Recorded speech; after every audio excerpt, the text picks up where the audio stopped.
नमस्कार दोस्तों, स्वागत है आपका रियल लाइफ स्टोरीज पे। और रियल लाइफ स्टोरीज का कंटेंट थोड़ा कम आ रहा है क्योंकि आप लोगों का सपोर्ट बहुत ज्यादा कम आ रहा है। तो उस सपोर्ट को बढ़ाने के लिए और इसी प्रक्रिया को जारी रखने के लिए आज हमारे साथ मौजूद है इंडियन आर्मी के नौजवान, जो आज भी जवान है और कल भी जवान थे और आने वाले फ्यूचर में भी बहुत कुछ जवानी में करने वाले हैं। ये हमारे चंद्रशेखर डा। हाँ, आज मैंने नाम इनका पूरा बोला है भाई, चंद्रशेखर कोठारी। चंद्रशेखर कोठारी। तो इन्होंने आर्मी में सेवा करी है 17 साल। और इनसे सुनेंगे आर्मी के किस्से, इन्होंने कब ज्वाइन किया, कैसे ज्वाइन किया और क्या क्या फेस किया आर्मी के दौरान और कैसा कैसा इनका एक्सपीरियंस रहा। तो हम अपनी कुर्सी शिफ्ट करते हैं इनकी तरफ पे और शुरू करते हैं पॉडकास्ट आज का। तो बताइए दादा। हाँ, तो पहले तो बहुत बहुत धन्यवाद और बुलाने के लिए। और दूसरी बात, ये जो अच्छा आपने ये स्टेप लिया है। और एक्चुअल में मैं कहूँगा कि ये जो रियल लाइफ स्टोरीज आपने शुरू की हैं, मैं सबसे पहला एपिसोड करना चाह रहा था, लेकिन मैं भी अभी लाइब्रेरी हम्म। ऑनर हूँ, तो उसके टेंशन में थोड़ा फंस गया। तो पहले मेरे से हम्म। पहले आपने 3-4 के शूट कर लिए। बाकी सबसे अच्छा फर्स्ट में मैं ही हो सकता था आपके लिए। हम्म। और बहुत अच्छा लगा मुझे और अच्छी मेहनत कर रहे हो आप। और सबसे अच्छी बात मैं आपके लिए कहना चाहूँगा, मैं आपके साथ बहुत काम किया है भाई, तो छोटे भाई जैसे हैं मेरे ये। तो आपने जो भी आप रियल दिखाते हो, सच्चा बोलते हो, वो मुझे सबसे अच्छी बात लगती है आपके लिए। भाई यूट्यूब पे काम मैं भी करता हूँ थोड़ा मोड़ा, उतना आपकी तरह लगातार नहीं कर पाता हूँ और शायद वो मेरी गलती भी है, लेकिन बहुत अच्छा लगता है हमें कि आप यूट्यूब पर बिल्कुल जिस तरह रियल लाइफ स्टोरी है, ऐसी रियल आपकी व्लॉगिंग भी होती है और हॉन्टेड सीरीज भी होती है। तो आपके रेगुलर व्यूअर हैं हम 2019 से। तो आपकी कहानी की शुरुआत करते हैं। आपकी बिल्कुल। कहानी देश सेवा में कहाँ से स्टार्ट हुई? देश सेवा से पहले भाई देखो, जिस परिवार में पैदा हुए वहीं से देश सेवा शुरू हो गई थी।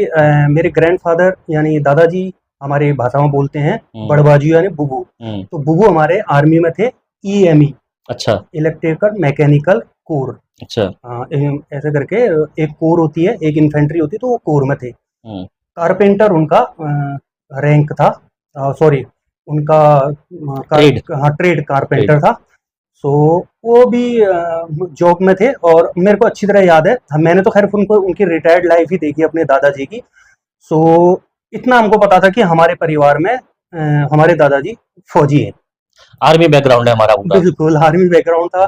सो बचपन से ही उनका डिसिप्लिन देखा, पूरा परिवार, उनका 7 बच्चों का परिवार था। अब हमारे दादाजी का, मैं अपने परिवार में यानी अपने दादाजी का सबसे बड़ा नाती था, तो अपने ग्रैंडफादर के बहुत नज़दीक था। ऊपर से वो आर्मी वाले थे, तो बहुत ज़्यादा डिसिप्लिन में रखते थे हमारी पूरी फैमिली को। शायद उतना डिसिप्लिन मेरे अंदर भी नहीं है जितना मेरे दादाजी के अंदर। तो वहीं से सबसे पहली बात, तो फिर हम उस टाइम पर पहाड़ में थे, तो पता ही है आपको, आज तो बहुत सारे ऑप्शन खुल गए हैं, हमारे पहाड़ के बच्चे बहुत अच्छा कर रहे हैं।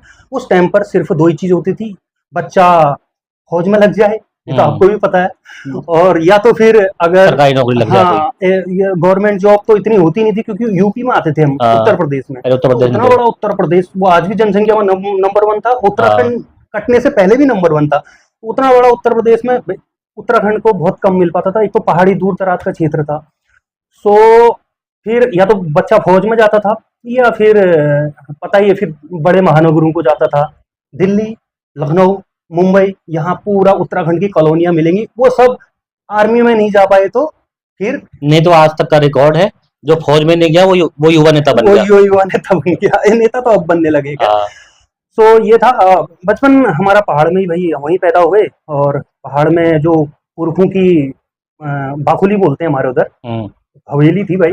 हाँ। तो पुरखों के 7 भाई थे दादाजी लोग, हम मेरे दादा सबसे छोटे थे और वो आर्मी रिटायर्ड थे। तो वहीं पैदा हुए और लखतौली करके एक प्राइमरी स्कूल है, सरकारी स्कूल से हमारी शिक्षा हुई। तो बचपन से दादाजी को देखते थे, वो पेंशन लेके आते थे। तो पेंशन सिर्फ महीने में 1 दिन हमारे घर टॉफी आती थी। अच्छा। और जिस दिन दादाजी पेंशन लेने जाते थे, इतना हमको पता चल रहा कि आज आज पेंशन आज आई है। आज हमारे बुबू पेंशन लेके आए। मतलब उस दिन वो जो छोटी वाली जो आज भी मिलती है, ऑरेंज वाली। ऑरेंज वाली टॉफी, बस इतना बड़ा पैकेट होता एक था की उसका। 8-16 ऐसे कुछ आती थी वो। हाँ। तो वो हम तीनों भाई बहनों को तब पता चल जाता कि आज बुबू पेंशन लेके आए। सिर्फ उस दिन हमारे टॉफी आती थी। और घर आपको पता ही है, 8-8 10-10 किलोमीटर पैदल होता है। पहाड़ों में तो बहुत हाँ, पैदल होता है। ये बचपन था, वहीं प्राइमरी स्कूल में पढ़े, चौथी क्लास तक।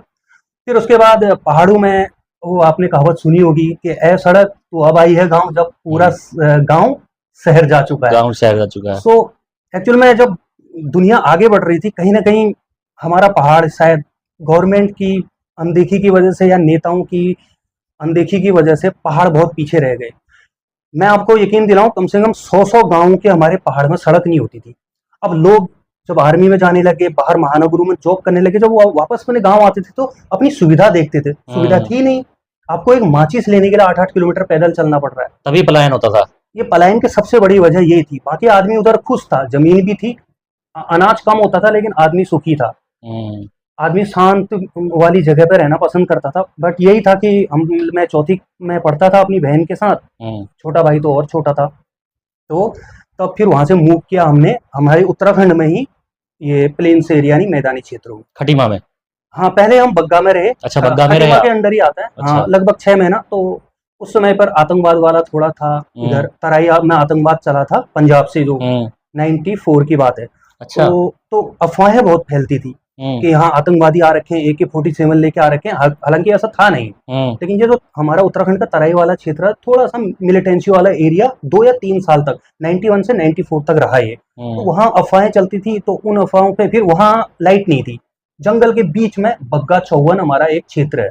आज हम्म। बहुत अच्छा है, बहुत बढ़िया क्षेत्र है। लेकिन उस टाइम पर ना सड़क थी, उस ना टाइम तो वहाँ, प्रॉपर प्योर जंगल हुआ वो। प्योर जंगल था बिल्कुल। और हाँ, वहाँ पक्के मकान बनाने की भी इजाजत नहीं थी। इजाजत नहीं थी उस तो टाइम पे। थोड़े से हमारे दादाजी आर्मी बैकग्राउंड से थे, तो उनको पता था। तो वो फिर वहाँ से, यहाँ से लगभग 20 किलोमीटर दूर है वो, तो वहाँ से फिर हम खटीमा में आए। तो हम्म। यहाँ आए तो ये क्षेत्र अच्छा था यहीं पर, और आपके पड़ोसी बन गए फिर। क्षेत्र अच्छा क्या था, जब उस जमाने में भी क्षेत्र में बहुत कुछ था यहाँ पे। हाँ, वो तो उसकी कहानियां हैं तो एक फिर। टाइम पे नहर हमारी हाँ, हॉन्टेड, डरावनी, लूटपाट, पता नहीं क्या क्या था एक जमाने पे। हाँ, ये तो। जब ये यूपी से जुड़ा था तब यहाँ पे गुंडागर्दी, पता नहीं क्या क्या हाँ, चीजें चलती थी उस टाइम हाँ, पे। वो उस टाइम पर पुलिस की इतनी अच्छी सुविधा नहीं थी, ना फ़ोन थे, ना कुछ थे, तो चोरी बहुत होती थी। हाँ। कैश अधिकतर घरों में रहता था, बैंक इतने थे नहीं। एक SBI बैंक होता था, वहाँ लाइन कभी खत्म नहीं होती थी। वो आज भी खत्म नहीं आज होती। भी खत्म नहीं हुई है, और कभी खत्म होगी भी नहीं, ना वहाँ की वेटिंग ना लाइन।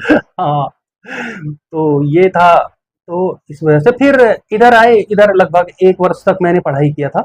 प्राइमरी स्कूल, सरकारी स्कूल ही होते थे। हम्म। प्राइवेट स्कूल हमारे RSS वालों का होता था, तो वहाँ लगाने की सोच रहे थे जब तक। शिक्षा भारती करके स्कूल है, हाँ। हाँ। वहाँ मेरे को लगा, जो वहाँ एडमिशन भी हो गया था। फिर मेरे फादर, सबसे बड़ा लड़का मैं, पूरे खानदान का सबसे बड़ा लड़का मैं। हम्म। सो वही होता है, जो चाचा लोग भी और पिताजी भी यही सोचते हैं कि ये हमारा बच्चा, वो चाचा लोग अनमेरिड थे, हम्म। तो वो बोलते थे हम उतना अच्छा पढ़ पाए नहीं पढ़ पाए, हमसे अच्छा हमारा भतीजा करे, तो वो सब धक्का मारते हैं। हाँ। पिताजी भी धक्का मारे। पिताजी हमारे गवर्नमेंट जॉब में थे, हम्म। बढ़िया, कुमाऊं जल संस्थान में, तो कोई प्रॉब्लम नहीं थी। वो रहते थे नैनीताल में, और हमारा संयुक्त परिवार था। तो हमारा परिवार यहाँ खटीमा में रहता था। तो पिताजी हमको 6th क्लास में ले गए अपने साथ नैनीताल। नैनीताल। तो नैनीताल की खूबसूरत वादियों में हमारा भैया, वो लाइफ का बेस्ट टाइम रहता है, अच्छा, टीनेज। तभी नैनीताल के बारे में आपको इतना कुछ मालूम है। हाँ, टीनेज एक बेस्ट टाइम रहता है। पैसा जरूर कम था, लेकिन नैनीताल बहुत खूबसूरत है वाकई में यार, बहुत खूबसूरत है। कहाँ तक पढ़ाई करी है आपने वहाँ से। सो मैं नैनीताल में 6th लेकर 12th तक। अच्छा, 12th 12 तक। तक, हाँ, तो लगभग 17 या 18 ईयर्स एज थी मेरी। तो हम्म। 12th के एग्जाम देके छुट्टी में खटीमा में अपने घर में मनाता था। हम्म। और एक फायदा मुझे ये होता था कि नैनीताल में ठंडियों की यानी विंटर की छुट्टी पड़ती थी 2 महीना, हाँ। यहाँ गर्मियों की पड़ती थी। तो हम्म। मैं वहां से यहाँ आता था, सारे बच्चे स्कूल जा रहे हैं, मैं फुल उसी में खुश रहता था, अरे मैं हम्म। घर में बैठा हूँ भाई। सर्दियों में घर में बैठने का मौका और मिल रहा है। सारे बच्चे स्कूल जा रहे हैं। अब यहाँ गर्मी की पड़ती थी, और वहाँ गर्मी लगती नहीं थी। वहाँ नैनीताल में ठंडी होती भाई। हाँ। नैनीताल के वेदर आज की डेट में थोड़ा सा चेंज हो गया, लेकिन जब मैं था, मैं आपको सन भी बता दूं, 96। हम्म। और तो उस टाइम पर भाई नैनीताल नैनीताल हुआ करता, जो ब्रिटिश लोग छोड़ गए थे वैसा ही नैनीताल था। पूरी हम्म। ब्रिटिश लोगों की बनाई हुई बिल्डिंग्स, और बहुत खूबसूरत था नैनीताल। जनसंख्या बहुत कम, अब तो खैर टूरिस्ट भी, उस टाइम पर इतना पैसा होता नहीं था, तो फॉरेन टूरिस्ट बहुत ज्यादा आता था। अपना इंडिया का टूरिस्ट दिल्ली या यूपी से ही आता था। अब हम्म। तो नैनीताल एनी टाइम भरा रहता है। हम्म। सो चाय आ गई है, मम्मी जी हमारी चाय ले आई। हाँ, खा लेंगे। बंद कर दियो हाँ तक है। लो, साथ साथ चाय पीते रहो, हल्की हल्की।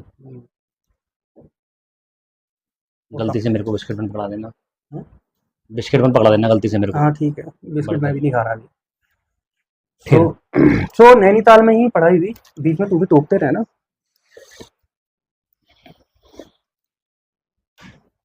सो नैनीताल में ही पढ़ाई हुई, तो भाई पढ़ाई में एवरेज स्टूडेंट थे। वहाँ जीआईसी इंटर कॉलेज है नैनीताल का, और जीजीआईसी तो लड़कियों। बर्फ पड़ा करती होगी उस समय तो, बहुत है ना? बहुत भाई बहुत। आज तो मतलब ये होता है बर्फ का सीजन आता है 2 दिन 3 दिन के लिए, है ना? नहीं भाई, वहाँ उस टाइम पर मेरे को याद है कि मतलब बहुत कम ऐसा होता था कि बर्फ ना रुके, बर्फ रुकती थी। और जो नैनीताल का, महीनों महीनों रुकती होगी। महीनों तो नहीं रुकती थी, 15-20 दिन। ये दिसंबर से लेकर फरवरी तक 15-20 दिन रुकेगी, फिर 1-2 हफ्ता बीच में साफ रहेगा, फिर पड़ेगी, फिर पड़ेगी। जो बर्फ आप हाँ मतलब रेगुलर पड़ती थी, आज के टाइम पे तो 2-4 दिन का सीजन होता है बस। हाँ, स्नोफॉल तो आज भी होता है, लेकिन वो दो जो चार दिन का ही होता है वो, वो बर्फ रुकती नहीं है। रुकती ही नहीं है, गायब हो जाती वो है। उस टाइम पर जितनी बार स्नोफॉल होगा, मैंने नैनीताल में कम से कम, शायद मेरी हाइट इतनी होगी, इससे 1-2 इंच कम होगी, मेरे घुटनों तक बर्फ देखी, मेरा पाँव धसा है। और वो कहाँ पर पता है आपको?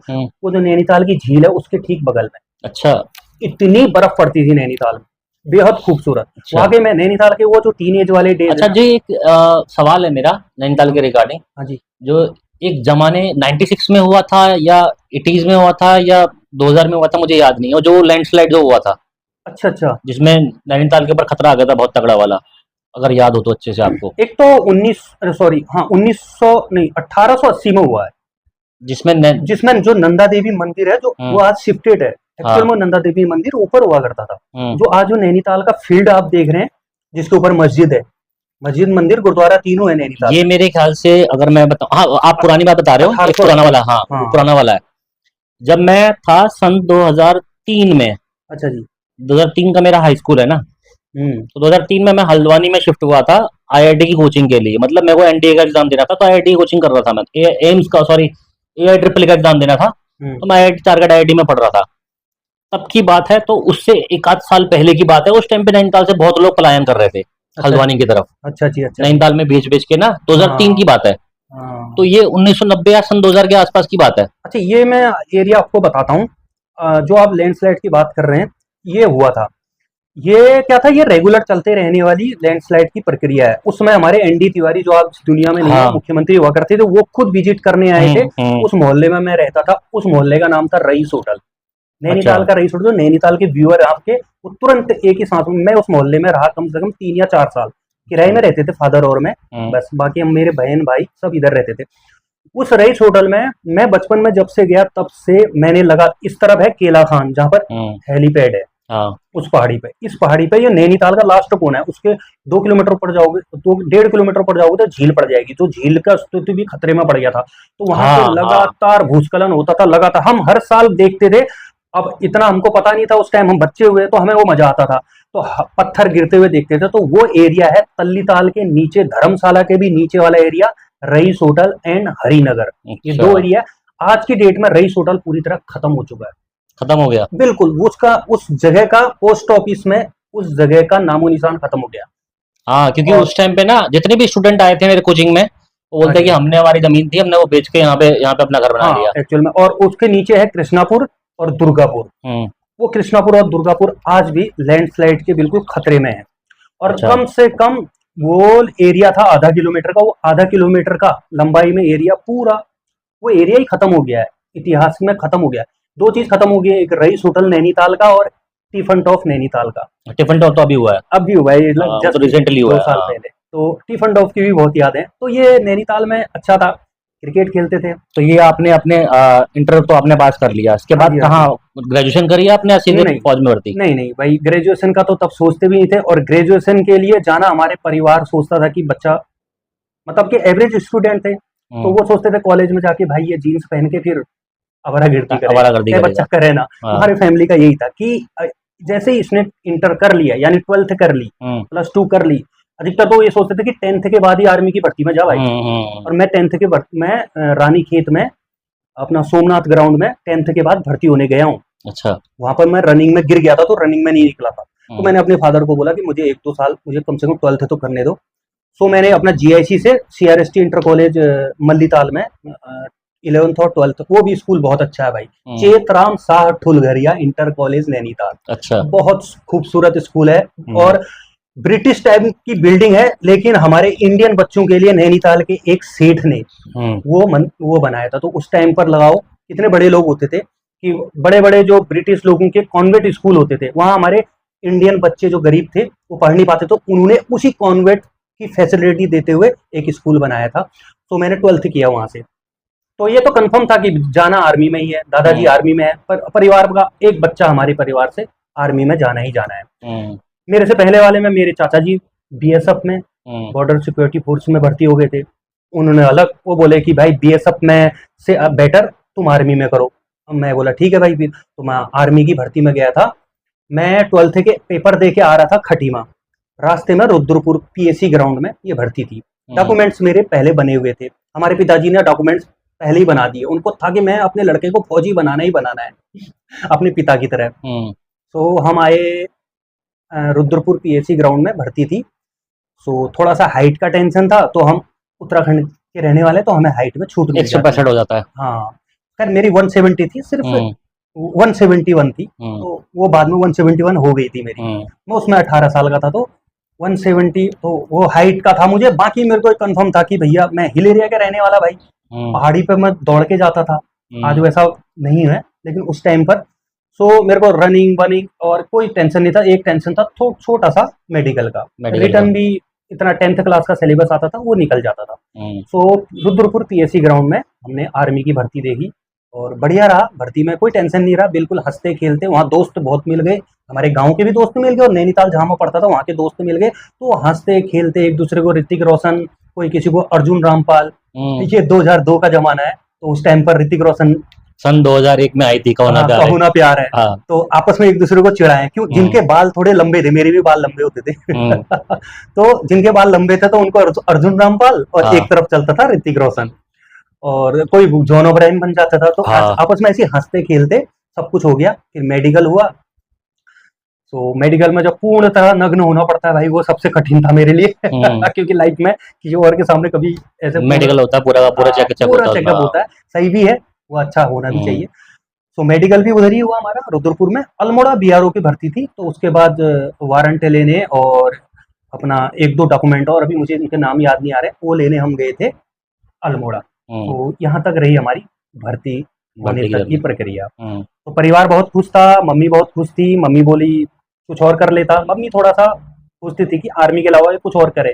पिताजी बोले कि पढ़ने में इतना ऐसा नहीं है, 50% मार्क्स लाता है, 100 में से 50, मतलब एवरेज स्टूडेंट थे। तो पिताजी को ये होती कि बड़ा लड़का एक बार ये लग जाएगा, सेट हो जाए सरकारी नौकरी में, इसको ऑप्शन नहीं देना। तो इसीलिए फिर हमने भी सोचा ठीक है, जब पूरा ग्रुप नहीं, उस टाइम पे ज्यादा ऑप्शन भी नहीं थे ना, ऑप्शन भी नहीं थे बिल्कुल। एवरेज लोगों के लिए कुछ ज्यादा ऑप्शन थे भी नहीं, बिल्कुल सही बात है। आज के टाइम पे एवरेज बंदे ज्यादा पैसे कमाते हैं एक्चुअली में। हाँ, मैंने ये देखा कि अभी जो मेरिट में नहीं हो पाते, वो अपनी स्किल से बहुत बढ़ते हैं। उस टाइम पे स्किल होता ही नहीं था। उस टाइम पे स्किल का कोई मतलब ही नहीं था। उस टाइम पे मतलब ही नहीं था, बस स्किल यही थी, ड्राइविंग, बस एक ही थी, ड्राइविंग। और ड्राइवर को सबसे तुच्छ नजरों से, या तो नौकरी करो या फिर किसी के यहाँ गुलामी करो। हाँ, तो या देश की गुलामी करो या किसी की गुलामी करो, दोनों में से एक था। सो ये था उस टाइम पर अपना।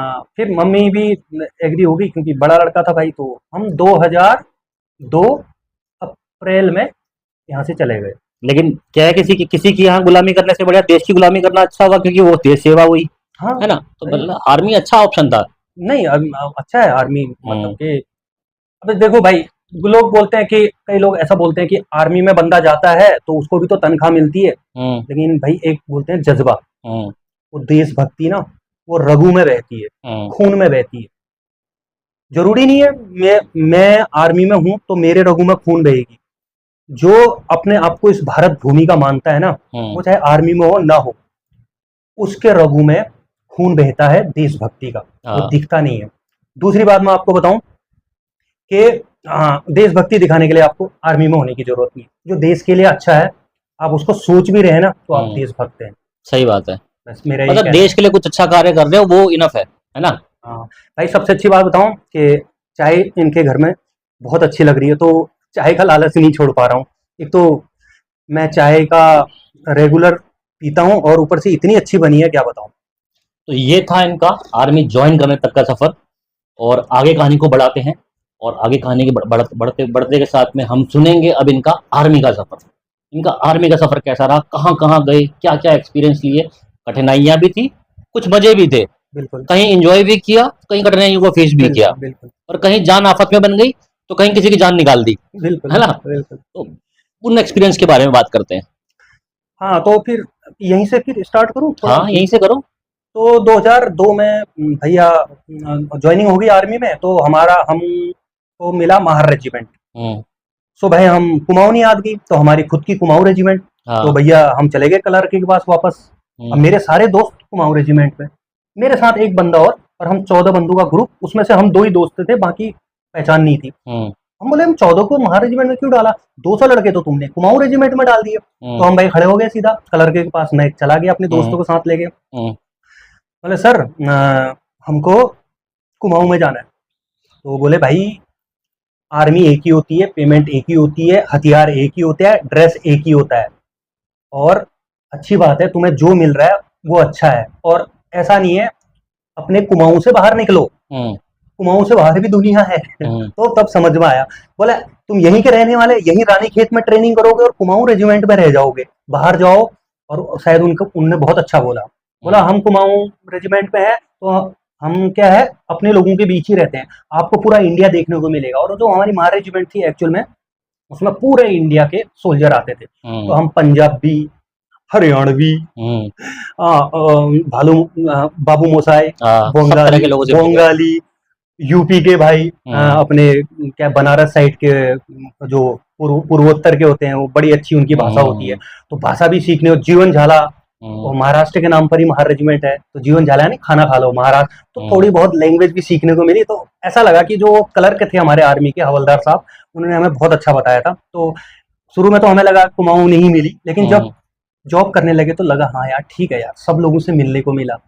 तो हमारी जो खुद की यूनिट थी उसमें सारे लोग थे, तो हम चले गए सागर मध्य प्रदेश। हम्म। बहुत खूबसूरत जगह भाई, शेड्यूल्ड ट्राइब यानी आदिवासियों का क्षेत्र है, लेकिन हम्म। बहुत खूबसूरत, छोटी छोटी पहाड़ियां हैं। गर्मी भरपूर पड़ती है यार। गर्मी भरपूर है। ये बुंदेलखंड वाला क्षेत्र पड़ता है हम्म। अपना, झांसी की रानी वाला। हम्म। तो लेकिन भाई गर्मी भरपूर भरपूर पड़ती है, और हम किले किले भी बहुत है वहाँ पे। बहुत किले हैं भाई, और किले बचे हुए हैं क्योंकि हम्म। शायद संरक्षित है। संरक्षित है वहाँ। थोड़ा सा हमारे किले बचे हुए हैं, हमारा के। अश्वत्थामा वाला किला भी मेरे ख्याल से उसी हाँ साइड को हाँ, है, वो बुंदेलखंड से थोड़ा वहाँ के, सा आगे। हाँ वहाँ के जो बुंदेलखंड के राजा थे उनके जो बनाए हुए, जो बहुत बड़े किले नहीं है, हम्म। लेकिन कम से कम जितने मतलब एक बिल्डिंग होती है उतने बड़े किले हैं, वो बिल्कुल सेफ हैं। उनमें मंदिर भी हैं, वो भी बिल्कुल सेफ हैं। तो बुंदेलखंड मुझे एक ऐसी जगह लगी जहाँ के मंदिर नहीं टूटे। हम्म। और एक हमारे उत्तराखंड देवभूमि, यहाँ हम्म। कोई चढ़ ही नहीं पाए आक्रमणकारी, तो यहाँ के हम्म। मंदिर भी सेफ है। जैसे अपने गाड़ी केदारनाथ, देवता। केदारनाथ बद्रीनाथ, हाँ। तो वो मंदिर क्या है 8वीं सदी के हैं भाई, हाँ, 800वीं सदी के हैं वो। 8वीं 9वीं सदी के हैं, हाँ तो और बचे हैं। 300 400 साल तो बर्फ में दबे रहे। हाँ, तो लगा लो। वहाँ भी बुंदेलखंड में मुझे ये बहुत अच्छी लगी। और सबसे बड़ी बात थी वहाँ एक झील थी। हम्म। वो झील इतनी फेमस नहीं है, लेकिन वो बहुत प्यारी झील है यार, सागर मध्य प्रदेश में। हम्म। बहुत खूबसूरत, जो सागर के लोग होंगे सुना है, सब, मैंने देखी है। बहुत खूबसूरत झील है। और वो झील की कहानी है कि वहाँ के आदिवासियों ने, बहुत अच्छी कहानी है उनकी, मुझे अभी एक्चुअल में याद नहीं है। मैंने एक छोटी सी किताब वहाँ से खरीदी थी उस टाइम पर, वो पढ़ी थी। तो वहाँ के आदिवासियों ने अपने पानी के लिए वो झील खोदी है। अच्छा, खुद खोदी है। खुद खोदी है, और वो झील भाई कम से कम 3 किलोमीटर लंबी है। अच्छा। इतनी मेहनती थे पुराने लोग। और वहां ऐसा नहीं है कि बिल्कुल प्लेन एरिया है, पत्थर नहीं है, पथरीली जमीन है वो, छोटे छोटे पहाड़ भी हैं उधर। हम्म। तो सागर मध्य प्रदेश में हमने ट्रेनिंग करी। अच्छा, ट्रेनिंग वहाँ थी आपकी। हाँ जी। तो ट्रेनिंग फिर सबको पता ही है, ऐसे ट्रेनिंग पीरियड हाँ, होता है, ट्रेनिंग तो पीरियड का डंडे पड़ते हैं, डंडे ही पड़ते हैं। लठ पड़ते हैं। हम्म। और देखो भाई, साफ सीधी बात है, आर्मी ज्वाइन करनी है तो स्ट्रिक्ट बनना पड़ेगा, स्ट्रिक्ट बनना डिसिप्लिन में पड़ेगा। रहना पड़ेगा। तो बिल्कुल कैसा मर्जी बंदा ज्वाइन करे, उसको एक सांचे में डाला जाता है, तो उसमें एक स्ट्रिक्ट बिहेवियर होता है, वो सबको झेलना पड़ता है, सिंपल सी बात है। फिर उसके बाद करते हैं ड्यूटी की बात और इनके एक्सपीरियंसेस की बात, जो एक्चुअल में इन्होंने एक्सपीरियंस फील किए हैं, कहाँ कहाँ गए, क्या क्या मतलब सिचुएशंस क्या क्या थी। हाँ, तो फिर ट्रेनिंग होती है लगभग 9 महीने की। 9 महीने में हाँ। बच्चा बनता है, तो हम्म। 9 महीने में एक सोल्जर भी बनता है। हम्म। तो 9 महीने की हमारी ट्रेनिंग थी। 9 महीने के बाद हमें अलॉट होगी हमारी यूनिट। हम्म। तो हमारी यूनिट बढ़िया, बिल्कुल फर्स्ट क्लास यूनिट में पहुंच गए। और यूनिट ऐसी जगह थी भाई, और उस समय पर जो आज हमारे बॉर्डर्स पे, इंटरनेशनल बॉर्डर तो नहीं, एलओसी बोलते हैं उसको, हम्म। इंडिया पाकिस्तान का, तो उस टाइम पे फेंसिंग नहीं थी। फेंसिंग का काम चल रहा था, अटल बिहारी वाजपेयी की सरकार थी, हम्म। तो उन्होंने ही फेंसिंग किया था, तो फेंसिंग का काम चल रहा था। भाई इतना इन्फर्टेशन होता था, इतनी घुसपैठ होती थी, इतनी घुसपैठ होती थी, क्या बताएं। जितनी आर्मी लोकेशन अब देखो, बिल्कुल 50-50 मीटर पे बना नहीं सकते, तो पोस्ट हैं, पोस्टों में ही ड्यूटी दी जाती थी। तो भैया बहुत डेंजर है। और उस टाइम पर, आज तो सीज फायर है, हाँ। उस टाइम पर सीज फायर भी नहीं था। तो अच्छा। इंडिया पाकिस्तान के इस पहाड़ी पे इंडिया बैठा, उस पहाड़ी पे जब मर्जी पाकिस्तान कोई बैठा, मरा दे। तो वहां से फायर रेगुलर चलता रहता था, यहाँ से हम जवाब रेगुलर देते रहते थे। हम्म। सो इन्फर्टेशन एक सबसे ज्यादा समस्या थी। ऊपर से पाकिस्तान क्या करता था, उनको सपोर्ट देने के लिए फायर करता था। अच्छा। तो इसी में भैया हमने करा, उसमें एक दो एनकाउंटर थे, उस एक दो इनकाउंटर भी किए, डिटेल में नहीं बता सकता मैं, लेकिन एक दो इनकाउंटर किए। पहला इनकाउंटर में शरीर के रोंगटे कहते हैं ना, हाँ। आप क्या बोलते हैं उसको, गूजबम्स। गूजबम्स। हाँ, वो भाई हमारे रोंगटे थे वो। गूजबम तो आजकल आते हैं सबको, वो एक छोटी सी पहाड़ी से नीचे देख ले तो गूजबम आ जाते हैं, लेकिन अपनी लाइफ में अपनी जान जब जा रही हो ना इंसान की, और तुम अपनी जान नहीं देना चाह रहे हो, वो जो रोंगटे खड़े होते हैं ना, तो दिल दोनों तरफ, हमारा जो हार्ट होता है वो इधर होता है, हाँ। यही धड़कता है। लेकिन जब लाइफ में ऐसा एक्सपीरियंस आता है ना, तो तुम्हें पहली बार जब तुम ऐसे इनकाउंटर में फंसे हो जहां दोनों तरफ से गोलियां चल रही है और कौन सी गोली तुम्हें छू जाए पता ही नहीं है, तब दिल दोनों तरफ धड़कता है। यहाँ हाथ रखो यहाँ भी धड़क रहा होता है, यहाँ हाथ रखो यहाँ भी धड़क। तो पहला एक्सपीरियंस मेरा, हालांकि इतना खतरे वाली चीज नहीं थी, लेकिन मेरे लिए वो पहला एक्सपीरियंस था, तो वाकई में। फिर उसके बाद दूसरा एक्सपीरियंस हुआ तो थोड़ा कम डर लगा। फिर उसके बाद रेगुलर टन टन टा टा टा टा, फिर रोज का ही हो गया। फिर वो रोज का हो गया। फिर पता चला भाई कि भैया स्मॉल आर्म्स का फायर तो वहां तक, वो जो हमें कर रहे हैं वो तो यहाँ तक पहुंचता भी नहीं है, वो बीच ही में गिर जाता है। 400 मीटर के बाद तो फिर अच्छा। उसकी किलिंग रेंज ही खत्म हो जाती है। तो बाद में पता चल गया था। धीरे धीरे वहां रहे लगभग 1 साल। फिर पीस एरिया में भाई, फिर वही तो मजे ही होते हैं। हाँ, आर्मी के लिए कुछ मजे नहीं है भाई, मतलब सुकून तो होता है पहले, हम है बुनियाद, जाना तेरे भी नहीं होती, सेना की हम है बुनियाद। हाँ। बुनियाद के ऊपर हमेशा बोझ रहता है। सेना के लेवल है, तो उसकी जो लेवल, जो सबसे बुनियाद होती है वो होती है सिपाही, और हम थे सिपाही। और जो बुनियाद होती है उसके कंधों पर पूरा मकान खड़ा होता है।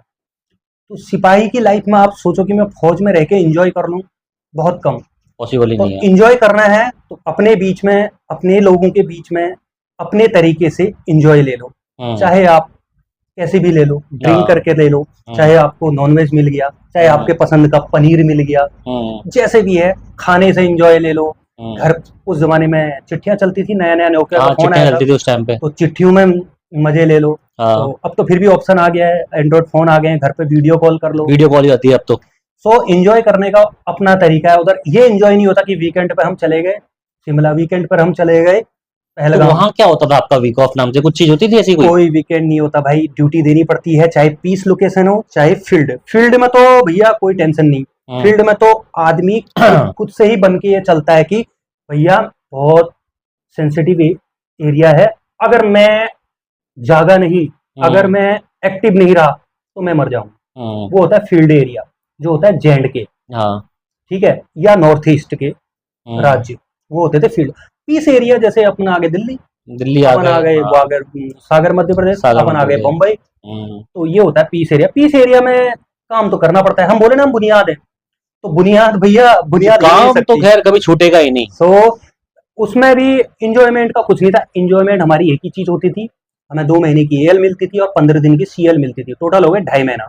घर पे आओ, फुल एंजॉय करो। इसीलिए आप बोलते हो कि जो नया नया आर्मी में लड़का भर्ती होता है, चाहे ऑफिसर हो चाहे जवान हो, वो घर में आके बहुत उधम मचाता है, क्योंकि वहां इतने बंधन में रहता है ना, तो घर में आके बाइक राइडिंग करनी, ये वो। तो ये बहुत केस भी हुए थे पता है, कि बाइक से एक्सीडेंट हो गया। नया फौजी, तो नई नई बाइक चली थी, पैसा था तो लोग, नया पैसा मिलता है, नई नई खुशी होती है, नई नई खुशी होती है, और ऊपर से इतने बंधन में रहता कि घर में आके वो बिल्कुल 2 महीने तक सोचता कि फुल एंजॉय ले लो। तो भैया जो घर पे आए हो ना, वही एंजॉय है। आर्मी में आप सोचो कि मैं एंजॉय करूंगा, नहीं पॉसिबल है। आपको डिसिप्लिन रहना पड़ेगा, अनुशासन में रहना पड़ेगा, और आर्मी का अनुशासन 24 घंटे का होता है। तो इसमें आप कहाँ कहाँ गए, आप आर्मी में आपने कहाँ कहाँ सर्व किया? हाँ, तो पुंछ के बाद फिर पीस में आ गए, पीस के बाद फिर ऐसे ही चलता रहा, फिर इधर फिर दोबारा J&K, हाँ, फिर दोबारा LOC में, फिर दोबारा हाँ LOC में ही गए, लेकिन वो थोड़ा सा जम्मू वाला एरिया था, तो उतना वहां से इन्फिल्ट्रेशन नहीं होता था। वहां पर बाढ़ की बहुत समस्या थी। अभी ये बरसातों का सीजन चल रहा है, तो बाढ़ बहुत आता था, हमारा पोस्ट ही बह जाता था। वहां पर ऐसा होता था कि हमारा पोस्ट बह गया, अरे भाई यहाँ तो परसों इंडिया था, इंडिया कहाँ गया, हाँ, इंडिया पीछे हो गया। फिर अगले हफ्ते बाढ़ आई तो पाकिस्तान का पोस्ट बह गया, पाकिस्तान और पीछे हो गया, तो यही चलता रहता था। अच्छा। तो वहां पर इतना वो नहीं था, लेकिन फिर लाइफ का। कौन सी नदी है, झेलम नदी है?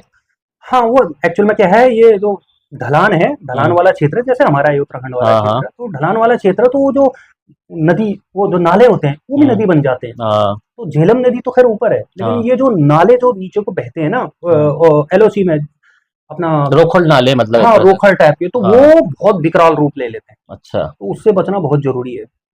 और तो साथ में आपको वहाँ ड्यूटी भी देनी है उसी जगह पे, हाँ भाई, तो पोस्ट भी संभालनी है। ड्यूटी तो ऐसा है कि ड्यूटी तो देनी ही देनी है, क्योंकि एक्चुअल में वो कर्म ही हमारा ड्यूटी देना है। हम्म। देखो, आ, जो सिविलियन आदमी होते हैं, जो नॉर्मल लोग होते हैं, वो सोचते हैं कि फौजी जंग लड़ने जाता है, फौजी का हाँ काम है कि लड़ाई लड़ना। नहीं हाँ। भाई, लड़ाई लड़ना तो, जंग तो 1965 के बाद हुई नहीं है, ये तो छोटे मोटे टकराव हुए हैं। कारगिल का मान सकता हूँ मैं। डिफेंड कर रहे हैं। हाँ हाँ, कारगिल का मान सकता हूँ, वो भी हमने अंदर नहीं गए। हम्म 1965 के बाद हम, सॉरी 71 के बाद, हाँ। 71 के बाद हम पाकिस्तान में घुसे ही नहीं है, तो हम्म जंग कैसे हुई, जंग होती नहीं।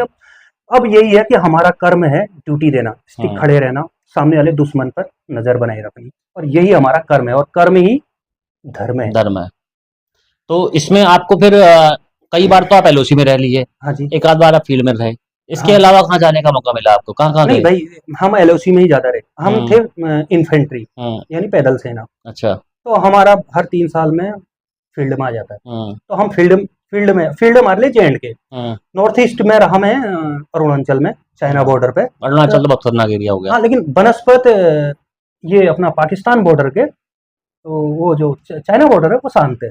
चाइना से हमारा ऐसे रेगुलर नहीं चलता है, रेगुलर नहीं चलता। क्योंकि भाई वो भूखे नंगे वाला देश नहीं है। हाँ। तो वो समझते हैं कि भैया ये लगातार कॉन्फ्लिक्ट में रहने से कोई फायदा नहीं है। हम्म तो वहां पर ऐसा रेगुलर फायर वाला सिस्टम नहीं है, जो भी आप झड़पें देखते हो हम्म। ये हो जाती हैं। और वहां पर गोली चलाने का भी ऑर्डर नहीं है, हथियार अच्छा। आप रख सकते हो, लेकिन फायर नहीं कर फायर सकते। करने का ऑर्डर हाँ, नहीं है। तो चाइना बॉर्डर फिर भी फिर भी थोड़ा सा, सेफ है। फिर भी सेफ है, मतलब दुश्मन तो दुश्मन है भाई, हाँ। भरोसा नहीं कर सकते। दुश्मन का काम क्या होता है, वो पीठ पर ही वार करेगा, हम्म। तो दुश्मन तो दुश्मन होता है। तो फिर भी चाइना बॉर्डर फिर भी हमें सेफ लगा। लेकिन अरुणाचल भाई, वो वर्ल्ड की सबसे खराब सड़कें और सबसे डेंजरस रोड हम्म। अरुणाचल में ही, हिमाचल में है लेकिन वो एक या दो ही रोड है, अरुणाचल पूरा एरिया ही ऐसा है। अरुणाचल पूरा पहाड़ है क्या? पूरा पहाड़ है, पूरा हिल, आसाम से शुरू होता है, और अच्छा। उसके बाद पूरा हिल वाला जो एरिया है पूरा अरुणाचल को दिया आज है। भी डेंजरस है क्या वो? बिल्कुल भाई, एक्चुअल में वहाँ गवर्नमेंट की भी गलती नहीं है, हम्म। और जो प्राइवेट कंपनियां जो हाईवे बनाती है हमारी, इनकी औकात नहीं है भाई। उधर उधर अच्छा। उधर रोड बनाता है हमारा बीआरओ, हम्म और लगे रहते हैं भाई, मानता हूँ बीआरओ को मैं, लगे रहते हैं। ये बरसातों में रोड कटी, तुरंत गए, तुरंत लेबर वहीं से इकट्ठा किए, सटासट सटासट जल्दी से रोड बना दी कि अपना ट्रैफिक चलता रहे हिल एरिया में। हम्म लेकिन वो रोड है क्या, पहाड़ी एरिया में प्रॉब्लम नहीं है, वो हम्म किसी की गलती भी नहीं है, वहां से ऊपर से स्लाइड हो गया, हम्म। भूस्खलन में पूरा रोड चला गया। अब क्या करोगे भाई, किसको गाली दोगे आप सही बात गवर्नमेंट है। को गाली देते रहो, लेकिन वो गलती ना थोड़ी गवर्नमेंट की, उन्होंने तो सड़क बना रखी ना। अब ये हम्म। प्राकृतिक आपदा है, क्या कर सकते हो इसका आप। कुछ नहीं कर सकते बिल्कुल, उसका। आपने पहाड़ काट के रोड बनाई है, तो वो पहाड़ फिर अपना कभी ना कभी तो आपको थोड़ा अपने होने का, अपने होने का प्रमाण तो देगा ना। तो भैया उस टाइम फिर उसी पहाड़ को हम नमन करते हैं कि भाई जल्दी खुल जाए रोड, ये पहाड़ क्यों तो फिर टूटा। इसमें आपको बाहर जाने का मौका कब मिला? हाँ, ये आपको मैंने बताया था। तो बाहर जाने का फिर वही अरुणाचल के बाद, फिर अरुणाचल से एक्चुअल में पहले हम्म। तो हम दिल्ली में गए शांति सेना के तौर पर। अच्छा। तो हमारी ये उसमें शांति सेना में हमारी इंडियन आर्मी जाती है, तो उसमें हम गए थे साउथ सूडान। South Sudan. हाँ, तो पहली बार भाई फ्लाइट में भी बैठे, उससे पहले एक बार फ्लाइट में बैठे थे हम, लेकिन पहली बार वो जो अपने, आजकल तो आर्मी वालों को सबको, सिपाही से लेकर हाँ, सबको अलाउड होती है ना। उस टाइम भाई उस टाइम नहीं होता था। उस टाइम अरुणाचल से लेकर उत्तराखंड पहुंचने में ट्रेन में भाई कम से कम 23 घंटे लग जाते थे, ट्रेन ही मिलती थी और और फौजी को। रिजर्वेशन होता नहीं था। हाँ। तो भैया या तो जर्नल में धक्के खाओ या स्लीपर में धक्के खाओ, लेकिन धक्के खाते खाते, लेकिन जो घर जाने की खुशी होती है ना भाई, वो झेल जाता आदमी। और उसमें हम यंग भी थे, 21 22 25, तो उस टाइम पर चलेगा, गेट के सामने बैठ जाएंगे, बाथरूम के आगे बैठ जाएंगे, सीट मिल गई तो थोड़ी देर लेट गए, वो आया भैया मेरी सीट, ठीक है भाई आपकी सीट है, जा फिर खड़े हो गए, घूमते रहे। तो टाइम पर तो हाँ, मैं यूएन का बता रहा था, यूएन मिशन में गए थे हम, भारतीय शांति सेना के तौर पर गए थे, हमारी पलटन का नंबर आया था, तो हम दिल्ली में रहे कुछ टाइम, वहाँ ट्रेनिंग वेनिंग चलती है। उसके बाद हम गए थे साउथ सूडान, पहली बार इंटरनेशनल फ्लाइट में बैठने का मौका मिला। और ऊपर जाके तो किताबों में जो पढ़ा था धरती गोल है, जो जब वो फ्लाइट इतने ऊपर उड़ती है तो देखा, हाँ भाई चपटी नहीं है, धरती गोल है। गोली दिख रही है। गोली दिख रही है, जो पड़ा है वो सही है। तो देखा था, वो पूरे समंदर दिखे अलग। हम दुबई में हम होल्ड किए थे, फिर दुबई से वो कुछ फ्यूल व्यूल वाला सिस्टम होता है इनका, हाँ, एयरलाइन फ्यूल का। सिस्टम होता है इंटरनेशनल में। फिर दुबई से दोबारा उन्होंने फिर टेक ऑफ किया, तो फिर दोबारा हम इथोपिया में तो इथोपिया की फ्लाइट थी, तो इथोपिया से हम शिफ्ट हुए और फिर दूसरी फ्लाइट अपना हमको लेके गई जुबा। अच्छा। उनकी कैपिटल है जुबा, साउथ सूडान। और उसी टाइम साउथ सूडान सूडान से अलग हुआ था। अच्छा। तो सूडान गए, वहाँ शांति सेना के तौर पर रहे। तो भाई वहाँ का एक्सपीरियंस तो फिर अच्छा वहाँ पे रहा। अलग अलग टाइप के लोग मिले होंगे, हाँ, वहाँ क्योंकि ट्राइब्स शांति हैं। सेना वहाँ अलग अलग आती है। हाँ, वहाँ ट्राइब्स हैं। एक्चुअल में वो ट्राइब्स शांति सेना के साथ इतना नहीं उलझती हों। वो समझती हैं कि ये वर्ल्ड फूड प्रोग्राम चलाते हैं, खाना प्रोवाइड करते हैं। लेकिन वो क्या है, वो लोग बहुत एग्रेसिव हैं, जो ट्राइब्स से हैं अफ्रीका में। अच्छा। बहुत ज़्यादा एग्रेसिव हैं, छोटी सी बात में एग्रेसिव हो जाते हैं। तो उन कंट्री में ना जज, ना पुलिस, ना कुछ आर्मी, नहीं, कुछ नहीं। बस सेना। तो जिसके पास हथियार वो वही बड़ा, है, वही बड़ा है, जिसकी लाठी उसी की भैंस। बस। तो वहाँ ये सिस्टम था, तो उसको देख के थोड़ा, अभी आप, मैं आपको थप्पड़ मार दूं, आप मुझे थप्पड़ मार दो, मेरे पास ऑप्शन है ना। अगर मैं गांधी जी पे भरोसा करता हूँ तो दूसरा गाल दे दूंगा, फिर उसके बाद तीसरे गाल के लिए तो मुझे भी सोचना पड़ेगा तीसरी बार देने के लिए। तो मैं जाऊंगा कहाँ, पुलिस थाने, आपके खिलाफ FIR कराऊंगा, लीगली है ना, वहाँ कोई उधर ऑप्शन कोई ही मतलब नहीं ही है। नहीं। वैसे तो वहाँ वो वर्ल्ड फूड का प्रोग्राम चलते हैं, फॉरेनर जो अंग्रेज लोग होते हैं, न्यूजीलैंड के, ऑस्ट्रेलिया के, तो वो थे। हम वहाँ क्रिकेट खेलते थे भाई शाम को, तो एक ऑस्ट्रेलिया का भाई बंदा खेलता था, श्रीलंका का एक बंदा हमारे साथ क्रिकेट खेलता था। वहाँ जितने क्रिकेटर मतलब हर कंट्री के लोग आते थे। न्यूजीलैंड की वो महिला थी, तो वो तो क्रिकेट नहीं खेलती थी लेकिन समझती थी। बाकी यूएस के थे, यूएसए अमेरिका के थे, ब्रिटेन के तो नहीं थे। तो ये इनके साथ भी, और वो ठीक ठाक हिंदी बोलने लग गए थे। अच्छा। हमारी इंग्लिश भैया माशाल्लाह, और उनकी हिंदी यार ठीक ठाक यार। वो हिंदी सीख गया, हम इंग्लिश नहीं सीखे हैं। हाँ, वो जो उनके बोलने का तरीका होता था ना, वो इंग्लिश ही होता था, लेकिन उसमें हिंदी बोलते थे वो। और कहाँ जा रहे हो। अच्छा। हाँ, तो इतना वो समझते थे। तो भैया वो हमारे साथ रह के हमने उनको हिंदी सिखा दी। तो उस दिन पहली बार प्राउड हुआ कि हमने अंग्रेजों को हिंदी सिखा दी। तो सब समझते थे। हमारे लंगर गए नहीं, हमारे आर्मी के पुका उसका खाना खाते थे, तो हमारे कड़ी कड़ी उनका फेवरेट भाई। मैं तो बोलता हूँ, बोला कड़ी कड़ी बना है, कड़ी बना है। तो भैया हमारी प्लेटों में खाना खाते थे।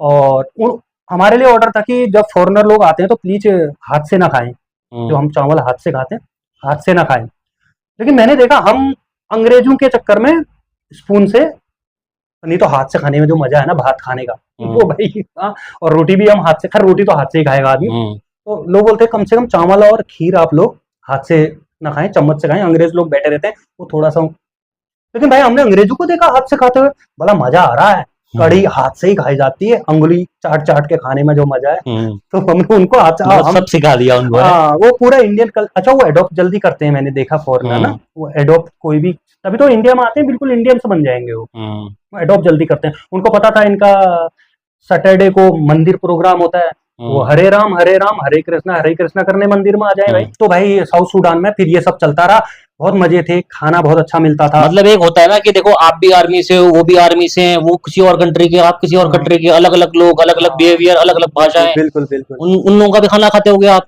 कभी खाया उन लोगों का? नहीं यार, क्योंकि हम एक्चुअल में ऐसे बैकग्राउंड से जाते हैं ना, कि हम कांटे चम्मच वाले बैकग्राउंड से नहीं थे, तो उनका खाना झेलना हमारे लिए मुश्किल था। तो हमारे भूख भी नहीं मिटती थी। एक्चुअल में जो हमारे ऑफिसर क्लास के लोग होते थे वो खाते थे। अच्छा।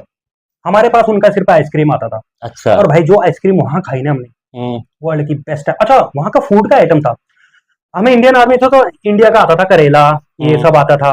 पाकिस्तान का बासमती चावल आता था, बांग्लादेश का ये अनानास, पाइनएप्पल, तो हर कंट्री का भाई। और चाइना का बहुत आइटम आता था। अचार इंडिया का कम था। एक लिज्जत पापड़ आता था हमारा, ये वो बड़ा लिज्जत पापड़, हिंदी में लिखा हुआ बड़ा पापड़, तो मैंने भी बहुत खाए आर्मी के। हाँ, वो लिज्जत पापड़। और चाइना से आता था वो अपना संतरा, लेकिन चाइना का संतरा बहुत टेस्टी है यार, बहुत हमारे संतरे से अच्छा है, अच्छी क्वालिटी का। चाइना का ही सेब आता था, हमारा कश्मीरी सेब नहीं आता था, चाइना का ही सेब आता था। तो हर कंट्री का भोजन कुछ ना कुछ मिलता रहता था। वहाँ साउथ सूडान का भी काफी आइटम आता था। आटा भी पाकिस्तान से आता था। अच्छा। हाँ, मोटा चावल जरूर हमारे। तो पाकिस्तान की भी आर्मी होती थी वहाँ पे? हाँ जी, और वहाँ कोई दुश्मनी नहीं। अच्छा, वहाँ कोई दुश्मनी हाँ, है, वो वहाँ हम पीस के लिए आए हैं। हाँ, पीस के लिए आए हैं, तो कोई मतलब नहीं। तो लेकिन हमारे बगल में नेपाल आर्मी थी। हम्म। एक्चुअल में खाने का थोड़ा शायद मुझे मतलब ऐसा बोला नहीं, लेकिन खाने का थोड़ा सा प्रॉब्लम था। हम्म। कुछ खाने का प्रॉब्लम था हमारे इंडिया और पाकिस्तान आर्मी के बीच में, बाकी कोई नहीं। खाने हम्म। में शायद वो कुछ ऐसा खाते हैं जो हम लोग नहीं खाते, हाँ। ऐसा कुछ प्रॉब्लम हुआ। तो उन्होंने बोला कि जो हिंदू आर्मी है हम्म। या जो बौद्धिस्ट आर्मी है, तो वो हमारे बगल में नेपाल थी। हम्म। बाद में फिर श्रीलंकन आर्मी भी देखी हमने हम्म। और बांग्लादेश भी देखी। पाकिस्तान आर्मी थोड़ा दूर, मतलब दूसरे डिस्ट्रिक्ट में लगा लो आप, हाँ। उतनी दूर थी। तो एक बार पाकिस्तान के जो कुछ एलओ होते हैं, लाइजन ऑफिसर इस टाइप का कुछ था, उनके ऊपर अटैक हुआ था, तो हम ही लोग गए थे, हम्म। हमने बचाया उनको। वहाँ के जो ट्राइब्स थे उन्होंने अटैक कर दिया था, तो ऐसा कुछ नहीं है, बचाना पड़ता है अच्छा, भाई। अटैक होते रहते हैं वहाँ पे? हाँ, मैं बोला ना, वहाँ ना जब मतलब ना शांति सेना भी मतलब नहीं, ऐसी नहीं कि शांति सेना भी सेफ नहीं है। सेफ नहीं है? हाँ, भैया वो साउथ और सुडान। वहां तो बाहर है, बल्कि पता ही नहीं है, अगर भागेंगे तो कहाँ भागे, अगर हाँ, भागना डिफेंड करना पड़ा अपने को, कहाँ भागना है पता ही नहीं है, हाँ, देश ही नहीं है अपना। हाँ, हाँ, नहीं, नहीं, ऐसा नहीं है। मतलब कि ठीक-ठाक अपने पास फायर पावर होता था, अपने हम्म। कैंप होते थे, ऐसा कुछ नहीं है। मतलब वो उनको पता था कि ये शांति सेना है, हमारे लिए आए हैं और हम्म। हमको ये अच्छी प्रोवाइड करते हैं, खाना देते हैं। वर्ल्ड फूड प्रोग्राम हम लोग तो चलाते थे। हम्म। वो जो वर्ल्ड फूड प्रोग्राम वाले हैं, वो अंग्रेज वो तो बस सब दिखा, वो जो उनको डिस्ट्रीब्यूट करना है वो तो हम ही करते थे ना जाके। हम्म। उनके गाँव में जाना, उनके गाँव राशन में देना, सब राशन चीजें देना, करना। वो देना, जो खाते हैं उनको देना, जो वो नहीं खाते हैं पढ़ाई वो वढ़ाई भी का भी कुछ देना। करते थे? नहीं भाई, वहाँ वो यही ये डब्ल्यू एफओ वाले, हम्म। इन्होंने चलाया था स्कूल, बच्चे आते हैं उनके WHO पढ़ने। वाले? हाँ, डब्ल्यूएचओ। तो ये स्कूल बनाए थे, बच्चे आते थे उनके पढ़ने, वो थोड़ा बहुत पढ़ते हैं, छोड़ देते हैं। अच्छा। तो इतना मैंने थी देखा। फैसिलिटी, लेकिन आते नहीं थे? हाँ, वो वही है, फिर वो जैसा बाप है वैसे ही बेटा है, थोड़ा थोड़ा हम्म। चेंज हो रहा था। फिर बाद में उन्होंने अपना कैपिटल ही जला दिया। हम्म। वो दो ट्राइब्स जब टकराती हैं तो बहुत भीषण तरीके से टकराती हैं। मेरे को लग रहा है कि शायद वो जो 14वीं या 12वीं शताब्दी में जैसे राजा महाराजा लड़ते थे ना, उस वैसी लड़ाई लड़ते हैं वो AK-47 से। अच्छा। हाँ, तो ना लड़ने का तरीका ना कुछ, तो ठीक है। लेकिन हाँ, हमारे लिए अच्छा एक्सपीरियंस था भाई, और डबल सैलरी मिलती थी। मेन बात तो डबल चल रही है। हमें यूएन की सैलरी देता था और इंडिया की तो बनी रही हमारे बैंक में, हर महीने चल हम्म। रही थी। तो 6 या 8 महीना लगभग, 6 या 8 महीने के बीच में मैं रहा। डे मेरे को भी याद नहीं है। हम्म। तो ये बात है 2012 की, अच्छा, 2012 की। 2012 में? उसके बाद हम जो आपको अरुणाचल बताया, हाँ, अरुणाचल गए हम, अरुणाचल। चाइना बॉर्डर देखा। और अरुणाचल एक्चुअल में ये हिमालय वाला क्षेत्र है, जहाँ चाइना और इंडिया का बॉर्डर है, वो हिमालय है। हम्म। तो वो बिल्कुल बिना पेड़ वाले पहाड़, जैसे आपको लद्दाख में मिलते हैं, लद्दाख में मिलते हैं। वो वही वाला आपको अरुणाचल में मिला। फिर अरुणाचल से फिर पीस में आए, मुंबई गए। हम्म। मुंबई में इंडिया वर्ल्ड कप जीता, और हम्म। क्रिकेट के हम दीवाने भाई। मुंबई का सबसे अच्छा एक्सपीरियंस हमको, हम ड्यूटी के चक्कर में हमें टिकट मिले थे, लेकिन हम्म। हमारी नाइट ड्यूटी थी। हाँ, तो क्या भैया करते? अपने कैंप की सुरक्षा करनी, उसी टाइम कसाव आया था, हम्म। बिल्कुल उसी टाइम आया था जब मैं मुंबई गया।